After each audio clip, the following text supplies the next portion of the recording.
Sabahınız xeyir, əziz izləyicilər. Çoxumuz düşünürük ki, bizi həkk etmək üçün xüsusi bir səbəb lazımdır.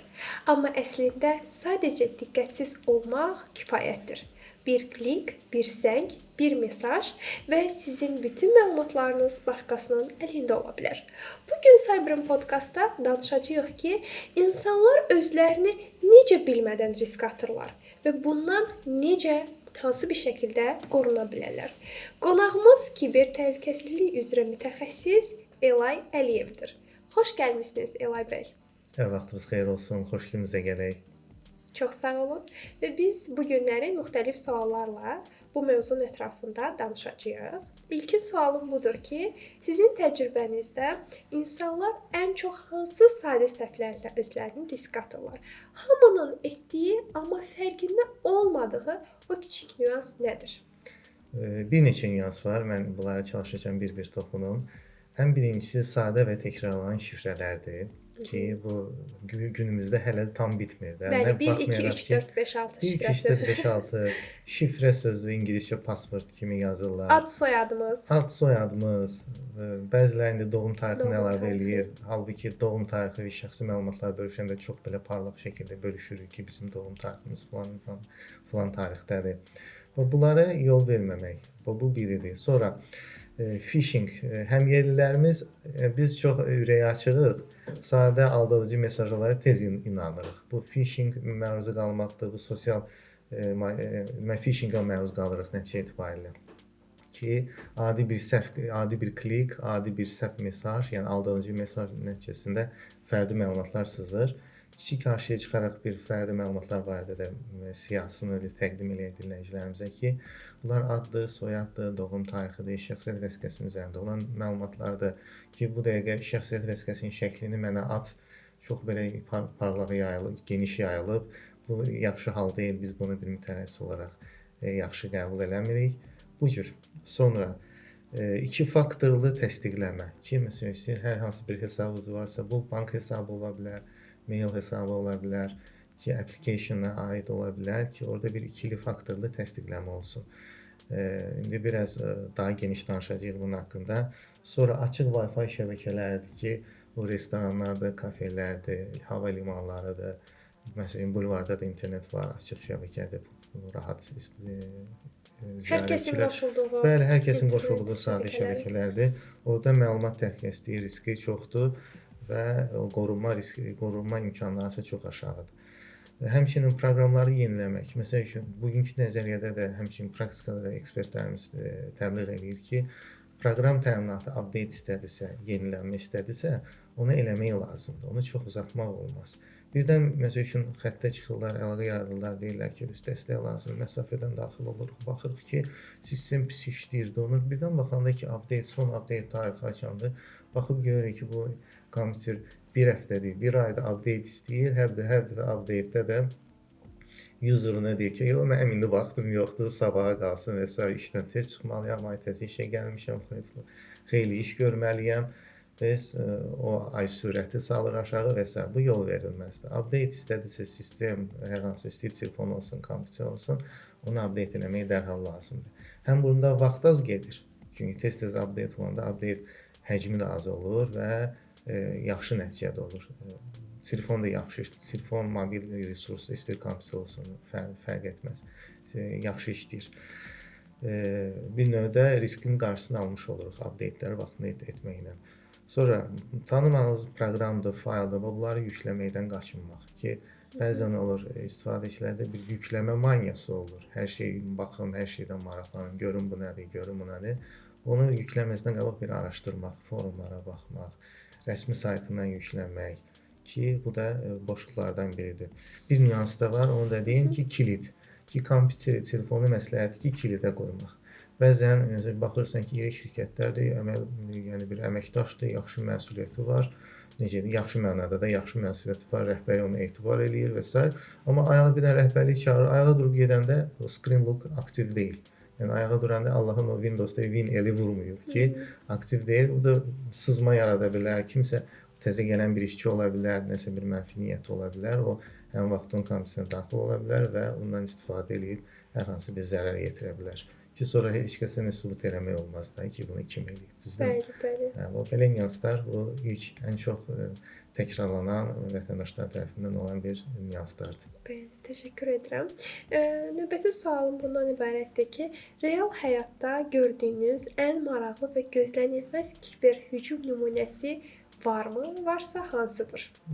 Deməli, ən çox yadda qalan bu Stuxnet oldu. Bu İran nüvə şəbəkəsinə təsir olan kiber təhdiddir.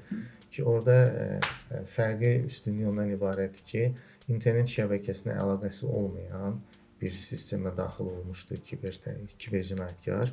USB flash vasitəsilə, yəni USB vasitəsilə daxil olmuşlar. Burada da deməli hədəf sentrifuqaların xarab olması, həddən artıq sürətlə fırlanması nəticəsilə sentrifuqalar xarab olmuşdu və bu da operatorların deməli monitorlarında öz əksini tapmamışdı. Tam əksinə, operatorlarda heç bir problem yoxdur kimi göstərilmişdi.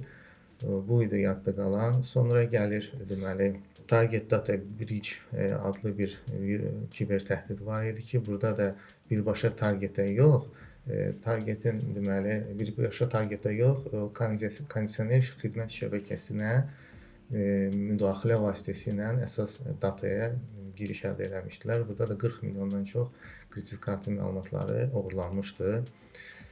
Digəri PlayStation hackın olması idi ki, bu Sony şəbəkəsi vasitəsilə və 70 milyondan çox vətəndaşın məlumatları sızmışdı, əldə olunmuşdu, internetə sızmışdı məlumatlar. Belə.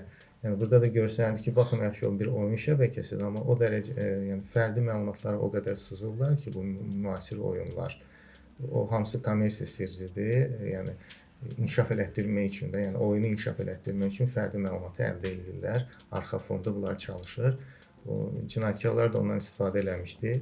Yəni Sony-nin kommersiya sirrindən istifadə edib onu cinayəti çevirmişdilər. Çox maraqlıdır, çox maraqlı кейslərdir əslində. Və bu növbəti sualım bundan ibarətdir ki, siz əslində çox daha dünyəvi təcrübələrdən danışdınız, daha böyük krizislərdən, kiber hücumlardan, kiber cinayətlərdən danışdınız. Amma insanların tərəfinə keçsək biz, mən daha çox bu kiber maarifləndirmə tədbirlərində bunu görürəm, kiber gigiyena tədbirlərində görürəm və insanlar tərəfindən ən çox deyilən bir cümlə var ki, eşimə kimə lazımam? Eşimə məlumatım nəyə lazımdır? Eşimə heç nə lazım deyil. Mənim nəyim var, nəyim də olsun. Evim yox, eşiyim yox, ya nə bilim bir evim var, bir maşınım var. Mənim kimin nəyinə lazımdır? Mənim məlumatım heç də maraqlı deyil. Mən yaşlı qadınam və yaxud da mən yaşlı bir kişiyəm. Mən heç nə olmayadım. Yəni çox belə fərqli bu tip cümlələr istifadə olunur. İnsanların əksəriyyəti bu düşüncədədirlər, amma bilmirlər ki, hər kəs kiber cinayətkarların qurbanı ola bilər və yəni hər an onlar bir hədəfə çevrilə bilərlər. Yəni bu insanlarda hələ də bu düşüncədə qalırlar. Yaxşı, bu psixologiyada olmaq hələ də nə qədər təhlükəlidir? Yəni bizi haralara aparacaq bu və yaxud da ki, bu psixologiyanı biz necə edək ki, insanlarda dəyişək? Düzdür, biz maarifləndirmə edirik davamlı olaraq. Yəni bu sahədə olan insanlar, birinci dövlətdən daha sonra bu sahədə çalışan insanlar bu mövzuda maarifləndirmələr aparırlar. Və sizin bununla bağlı təklifiniz nədir? Nə düşünürsünüz? Nüanslardan biri odur, çox düzgün vurguladınız, özgüvən. Bu bizdə var. Yəni bəzilərimizdə var ki, özgüvən çox yüksəkdir. Düzdür, psixoloji aspektdən insanda biraz özgüvən olmalıdır. Psixoloqlar deyir, yəni özgüvən yoxdursa sən biraz yaşamırsan və ya da uğur əldə eləməyəcəksən, uğura həssaslana bilməyəcəksən kimi psixoloqlar onu bizə çatdırır. Amma onun da qədərində olması lazımdır da. Özgüvən çox olanda, siz demiş kimi, heç kəs mənə bir şey eləyə bilməz, mən fərdi məlumatımı bölüşmürəm və yaxud da lap bölüşsəm də kimsə mənə heç nə eləyə bilməz. Bu özgüvənin çox olmasıdır. Bu mənfi haldır. Bunu biraz gərək nəzərə alaq.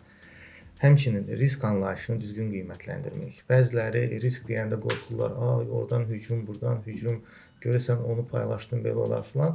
Xeyr, sadəcə o düzgün vaxtında qiymətləndirmək lazımdır. Bayaq dediyim kimi, məsələn, şəxsiyyət vəsiqəsinin şəklini bölüşməsinlər. Sonra bank kartının məlumatlarını bölüşməsinlər. CVC kodlarda, OPT kodlarda onları bölüşməsinlər. Hələ də bunu WhatsApp-dan şəklini çəkib göndərənlər var. Hələ də bunu Instagramdan göndərənlər, yəni açıq şəkildə bunu paylaşanlar, yəni davamlı olaraq hələ də bunu edənlər var və heç bir şeydən, heç nədən qorxmurlar və çox rahatlıqla edirlər bunu. Sonra sualınıza cavab olaraq bir nüans da onu səsləndirim ki, bu vərdiş. Məsəl üçün şifrə qoyarkən sadə şifrə öyrəşmişəm. Bir şifrəni bütün bir neçə sistemdə, mailda, Outlookda, yəni xidməti poçta, şəxsi poçta, nə bilim, applicationda, bank applicationlarda eyni şifrəni istifadə eləmək. Nədir tənbəllikdir. Çətin şifrə yadımda qalmır. Halbuki çətin şifrəni yadda saxlamaq üçün biz ən sadə deməli nüanslardan biri odur ki, çətin şifrədə minimum bir kiçik hərf, minimum bir böyük hərf, minimum bir rəqəm, minimum bir xüsusi simvol. Xüsusi simvol dedikdə də sual, nida, diyez, nöqtə, virgül, mötərizə və s. Sonra çətin şifrənin yadda qalması üçün bir cümlə götürə bilərik. Məsəl üçün, Elay mənim böyük qardaşımdır cümləsini götürə bilərik. Sözlərin birinci hərflərini, axırıncı hərflərini belə müəyyən alqoritm beynimizdə fikirləşə bilərik ki, o alqoritm əsasında da həmişə cümləni yadımızda saxlayaraq o cümləni də kodu daxil edərkən, şifrəni daxil edərkən o cümləni elə ki, beynimizdə səsləndirə o cümlədən hazırladığımız şifrəni yazırıq. Və bu ən yaxşı şifrəni yadda saxlamaqdır. Amma bizdə çoxluq neyinir? Şifrəni avtosaxlayan, yəni avtoseyvə qoyur brauzerlərin yaddaşlarında. Bəli. Bu da cookielərdə oturur, yəni brauzer nastroykasında oturur ki, halbuki mənim şifrəmi sındırmaq üçün deyək ki, hacker mail şəbəkəsinə daxil olmalıdır, mail xidmətinə daxil olmalıdır, amma mən onu brauzerin yaddaşında saxlamışamsa, o boyda maili sındırmağa ehtiyac yoxdur. Yəni mənim kompüterimə sadə yaxınlaşsa, onu oradan götürəcək. Çox rahatlıqla götürəcək. Yaxşı, belə bir sual verim ki, bir istifadəçinin hack olunmasına aparan tipik ssenari necə başlayır və bu ssenari necə inkişaf edir? Yəni buna bağlı necə deyə bilərsən? Daha qısa, konkret, lakonik olaraq bu ssenari necədir? Tamam. İlk əvvəl maraqlandırıcı bir addımdır. Yəni bir SMS ola bilər, bir e-mail ola bilər ki, o maraqlandırır. Düzdür, bunlar qabaqcadan təhlil olunur ki, hədəfdə olan şəxsin maraqları hansı sahəyədir və o sahəyə uyğun maraqlandırıcı bir təklif olur. Ondan sonra o link aktivləşdirir, linki tıklayır və yaxud da ki, bir SMS-dəki linki tıklayır. Bu elektron poçt və SMS vasitəsi ola bilər. Nəticədə həmin deyək ki, məsəl üçün bir bankın şirkəti bank tərəfindən müraciət olunursa, deyək ki, A bankıdır. abank.az rəsmi saytdır. Amma abank-az.az domenin götürüb hacker bu sayt vasitəsilə deyir ki, məsələn, şifrəniz yanlışdır, şifrənizi dəyişməlisiniz. Vətəndaş da başlayır abank-az.az ünvanından, məsəl üçün deyirəm, başlayır bankda olan fərdi məlumatlarını daxil eləməyə. Nəticədə kibercinayətkarın əlinə vətəndaşın fərdi məlumatları keçmiş olur. Keçdikdən sonra kibercinayətkar vətəndaşın hesabına daxil olur, hesabı ələ keçirir. Birinci olaraq atdığı addım hesabın şifrəsini dəyişməkdir. Təsəvvür edin ki, vətəndaş da 2 faktorlu təsdiqləməni təyin eləməyib. Eləməyibsə bu daha rahatdır.